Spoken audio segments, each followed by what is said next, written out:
সোমবার সচিবালয়ে স্থানীয় সরকার মন্ত্রণালয়ের গুরুত্বপূর্ণ বৈঠকে বসেন মন্ত্রণালয় ও স্থানীয় সরকার সংশ্লিষ্ট বিভাগের প্রধানরা। প্রতিমন্ত্রী মীর শাহে আলমের সভাপতিত্বে বৈঠকে আলোচনায় গুরুত্ব পায় সারা দেশে স্থানীয় সরকার মন্ত্রণালয়ের অধীনস্থ সকল স্থাপনায় সৌর বিদ্যুৎ প্যানেল স্থাপন সংক্রান্ত বিষয়।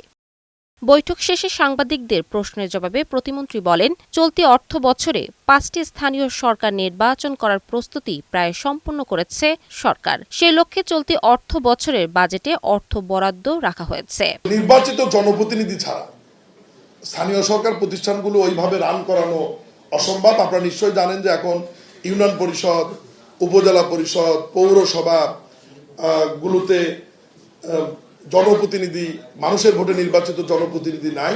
যে চলতি অর্থ বছরের মধ্যেই 5টি স্থানীয় সরকারের নির্বাচন এই সরকার সমাপ্ত করবে এবং এর কোনো ব্যর্থই হবে না ইনশাআল্লাহ।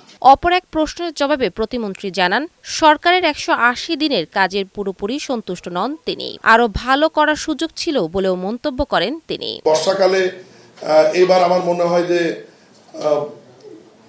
পানি যেটি জলাবদ্ধতা ঠিক না, জলজট যেটা ছিল তা আছে। সব মিলে আমি বলবো যে খুব একটা সন্তুষ্ট আমরা না, তবে কাজ যেগুলো শুরু করেছি এগুলো মাঠ পর্যায়ে যখন দৃশ্যমান হবে।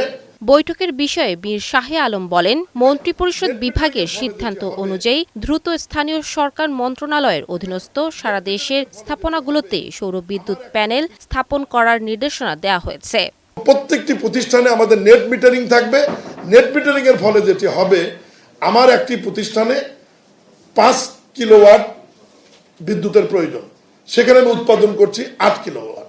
আমি যে 3 কিলোওয়াট জাতীয় গ্রিডে দিব, এটা নেট মিটারিং এর মাধ্যমে বিদ্যুৎ বিভাগ আমাকে 3 মাস পর পর তাদের যে মূল্য নির্ধারণ থাকবে সেই টাকাটি আমাদের প্রতিষ্ঠানগুলোকে ফেরত দেবে।